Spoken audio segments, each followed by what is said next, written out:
वर्तमान झारखंड प्रदेश का सबसे ज्वलंत मुद्दा जेएसएससी सीजीएल विवादित को लेकर के जो चरणबद्ध आंदोलन चल रहा है, जिस प्रकार कल पूरे झारखंड प्रदेश के लगभग 24 जिला में पूर्व आयोजित विशाल मशाल जुलूस ऐतिहासिक सफल रहा, जो पूरे झारखंड प्रदेश के छात्रों के हाथ में सिर्फ और सिर्फ मशाल ही दिखाई पड़ा और पूरे झारखंड प्रदेश के 24 जिला में मुख्यमंत्री श्री हेमंत सोरेन जी का और चेयरमैन जेएसएससी जी का जो पुतला दहन किया गया, पूरे प्रदेश में धुआं ही धुआं हुआ। इसको लेकर के हम राज्य के तमाम युवाओं को बहुत बहुत आभार व्यक्त करते हैं, धन्यवाद देते हैं। साथ ही साथ आंदोलन के दूसरे चरण यानी आज की तारीख को जो झारखंड प्रदेश आधुनिक डिजिटली ज़माना की बात करें तो बड़े बड़े महानगरों की तुलना में राज्य एक हमारा पहाड़ पर्वत जंगल झाड़ का प्रदेश है। उसके बावजूद हम लोगों ने राज्य के छात्रों का पीड़ा को, दर्द को, तकलीफ़ को डिजिटली प्लेटफॉर्म में ज़ोर शोर से रखने का प्रयास किया है और अब तक का डिजिटली आंदोलन का सबसे बड़ा और सबसे ऐतिहासिक डिजिटली प्रहार कह सकते हैं झारखंड प्रदेश का इतिहास में, क्योंकि पहला घंटा 1 लाख के लगभग ट्वीट रिट्वीट हुआ था। अभी लगातार हम लोग का ट्वीट रिट्वीट जारी है। पहला 1.5 घंटा में हम लोग इंडिया में नंबर 1 ट्रेंडिंग थे और अभी तक 5 लाख से ऊपर ट्वीट रिट्वीट हो चुका है और अभी भी ट्वीट रिट्वीट जारी है। मुझे उम्मीद है कि रात होते होते 8, 9, 10 बजते यह आंकड़ा हम लोग का और इससे डबल जाने की उम्मीद है। अभी 10 लाख के आसपास हम लोग का ट्वीट रिट्वीट होने की संभावना है। चूँकि इस ट्वीट रिट्वीट से अब अंदाज़ा लगा सकते हैं कि झारखंड प्रदेश के छात्रों का दर्द क्या है, दुख क्या है, तकलीफ़ क्या है, पीड़ा क्या है। और आज अपने दर्द तकलीफ़ को पूरे दुनिया के लोगों ने देखा, पूरा विश्व स्तर के प्लेटफॉर्म पर अपने बातों को दमखम से रखा है। और हमारा अगला चरण जो आंदोलन का है यानी कल आंदोलन का तीसरा दिन हम लोग का हज़ारों छात्रों द्वारा हस्ताक्षरित ज्ञापन सौंपा जाएगा 24 जिला में, जिसका हमारा ज्ञापन का फॉर्मेट तैयार है, आप देख सकते हैं। ये उदाहरण स्वरूप ये रांची जिला का ज्ञापन है और ये ब्लैंक है। अपने अपने जिला अपना जो भी है उसको रख सकते हैं। साफ स्तर पे देख रहे हैं कि जो प्रेषक होगा वो जिस जिला के अभ्यर्थी होंगे उस जिला के जेएसएससी सीजीएल अभ्यर्थी होंगे। उसके बाद जो यह ज्ञापन जो सौंपा जाएगा वो हमारे पहला नंबर पर माननीय मुख्यमंत्री झारखंड सरकार, दूसरे नंबर पर महामहिम राज्यपाल महोदय झारखंड और तीसरे नंबर पर अध्यक्ष महोदय झारखंड कर्मचारी चयन आयोग रांची को। और इसको लगभग हज़ारों हजार की संख्या में छात्र अपना हस्ताक्षर करेंगे और 24 जिले से लगभग 5 लाख 10 लाख की छात्र अपना हस्ताक्षर करके इसको भेजेंगे और इसका एक कॉपी हमारे जो टीम इस आंदोलन को देख रहे हैं, संचालन कर रहे हैं, इस टीम को भेजा जाएगा। और जो 5 लाख 7 लाख का हस्ताक्षरित आवेदन जो आएगा उसको हम लोग ज़रूरत पड़ेगा तो चीफ जस्टिस महोदय के पास या तो ज़रूरत पड़ेगा तो और अलग अलग जगह हम लोग जहाँ भी इसका रिजल्ट आए वैसा लगे उसको हम लोग उस जगह तक हम लोग लोकतंत्र की इस आवाज़ को पहुँचाने की काम करेंगे, प्रयास करेंगे। क्योंकि हर हाल में हम लोग चाहते हैं कि यह परीक्षा रद्द हो, क्योंकि यह परीक्षा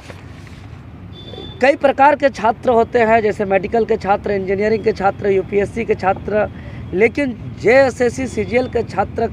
एक ऐसे छात्र है दुनिया का जो इस परीक्षा का तैयारी दुनिया का सभी छात्रों से सबसे ज़्यादा लंबे समय तक तैयारी किया है। पिछले 10 सालों से दिन रात एक करके संघर्ष किया है, बहुत मुश्किल से दिन बिता करके तैयारी किया था। लेकिन दुर्भाग्य यह परीक्षा अभी तक 9 बार तिथि घोषित हो चुका है, कितने बार एडमिट कार्ड जारी हुआ है। इस परीक्षा को पूर्ण करने से जब से विज्ञापन निकला है 2015 से इस राज्य के अंदर 4 मुख्यमंत्री बदल गए, 4 राज्यपाल बदल गए, 6 जेएसएससी में चेयरमैन बदल गए, लेकिन एक परीक्षा सही ढंग से संचालन नहीं किया गया, यह राज्य के लिए बहुत बड़ा दुर्भाग्य है। इसको लेकर के हम लोग काफ़ी गंभीर हैं, चिंतित हैं और पूरे संपूर्ण राज्य के छात्र इस आंदोलन को पिछले 26 सितंबर 30 सितंबर को जेएसएससी कार्यालय भी जा चुके हैं और कार्यालय पूरे प्रदेश से लाखों लाख की संख्या में पहुँचे, लेकिन यहाँ के आयोग,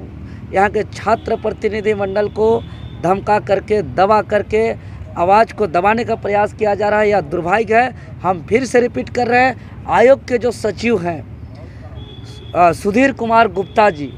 वो भ्रष्ट व्यक्ति हैं। वो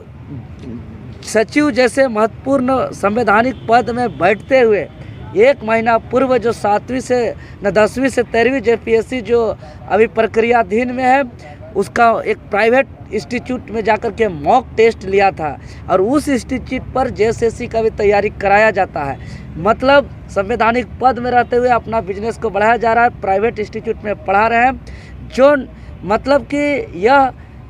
झारखंड प्रदेश की सबसे बड़ी नियुक्ति संस्था झारखंड कर्मचारी चयन आयोग आज यह नियुक्ति संस्था नहीं बल्कि यह नौकरी बेचने वाली एक दुकान बन गया है और एक ही नौकरी को बार बार बेचा जा रहा है। और यहाँ के सचिव जैसे महत्वपूर्ण पद में बैठे हुए सुधीर जी एक प्राइवेट कोचिंग में जाकर के पढ़ा रहे, यह दुर्भाग्य है। अगर हम बात करें परीक्षा नियंत्रक अरविंद कुमार लाल जी का, तो उनका अपना खून का भाई का रांची में अपना इंस्टीट्यूट चलता है, प्राइवेट इंस्टीट्यूट चलता है, जहाँ जेएसएससी और जेपीएससी का तैयारी किया जाता है। दूसरी तरफ वो एसडीओ रहते हुए भू माफिया का काम किए हैं, गलत तरीके से सीएनटी एक्ट का उल्लंघन किया है। ऐसा तो जमीन दलाल भी ऐसा काम नहीं करता है, भू माफिया भी ऐसा काम नहीं करता है। वो भी जिस जमीन को जिसको नियम संगत बेचा जा सकता है उसी को बेचते हैं, लेकिन ये सीएनटी एक्ट का जमीन को उल्लंघन किया है। इसीलिए यह भ्रष्ट व्यक्ति को सबसे पहले जेएसएससी कार्यालय से बाहर किया जाए, इसका कचरा को साफ किया जाए और परीक्षा को रद्द किया जाए। हम लोग बार बार कर रहे हैं, रद्द मतलब रद्द किया जाए और जब तक रद्द नहीं किया जाएगा हम लोग इस आवाज़ को विभिन्न स्वरूप पे, विभिन्न प्लेटफॉर्म पे हम लोग आवाज़ को उठाते रहेंगे। और हम राज्य के तमाम छात्र से, तमाम अभिभावक से, तमाम राज्यवासियों से हम अपील करना चाहते हैं कि जेपीएससी हो या जेएसएससी हो, नगर पालिका का रिजल्ट आया, देखते इसमें भी क्रमवार एक ही आपका कक्षा से लगातार पास हुआ, इसमें भी ऐसी तरह +2 का रिजल्ट गड़बड़ है। मतलब जितना रिजल्ट आ रहा है सब का सब गड़बड़ होता जा रहा है। इसलिए संपूर्ण सफाई के लिए संपूर्ण राज्यवासियों से हम निवेदन करते हैं कि एक बार चट्टान एकता का परिचय दें और सावधानीपूर्वक लड़ें, क्योंकि पूरे दुनिया का सबसे बड़ा अगर दुख, तकलीफ और पीड़ा है तो वो झारखंड प्रदेश के युवाओं का है, छात्रों का है। और राज्य के छात्रों का जो दर्द है, पीड़ा है, इसको हर राजनीतिक संगठन उसको भुनाने में लगा हुआ है, उसको बेचने का प्रयास किया जा रहा है। आज जिस भी मीडिया प्लेटफॉर्म को देखिए, आज जिस अखबार को पलटिए, आज किसी का फेसबुक पेज को देखिए या ट्विटर प्लेटफॉर्म को, एक्स प्लेटफॉर्म को देखिए, सिर्फ और सिर्फ युवाओं का दर्द, पीड़ा को बयां किया जा रहा है। मतलब कि सब अपने अपने स्तर से युवाओं के दर्द को बेचने का प्रयास किया जा रहा है, लेकिन कोई भी जमीन पर उतर करके सामने से प्रत्यक्ष रूप से लड़ नहीं रहा है। इसलिए युवाओं को सोचना पड़ेगा, चूँकि 2 महीना बाद यहाँ पे चुनाव भी है और चुनाव के दौरान तरह तरह का तरीके से छात्र के पीड़ा को, दुख को, दर्द को बेचने का प्रयास किया जा रहा है। तो वैसे राजनीतिक संगठन से, ऐसे चालाक नेताओं से भी यहाँ के राज्य के युवाओं को, अभिभावक को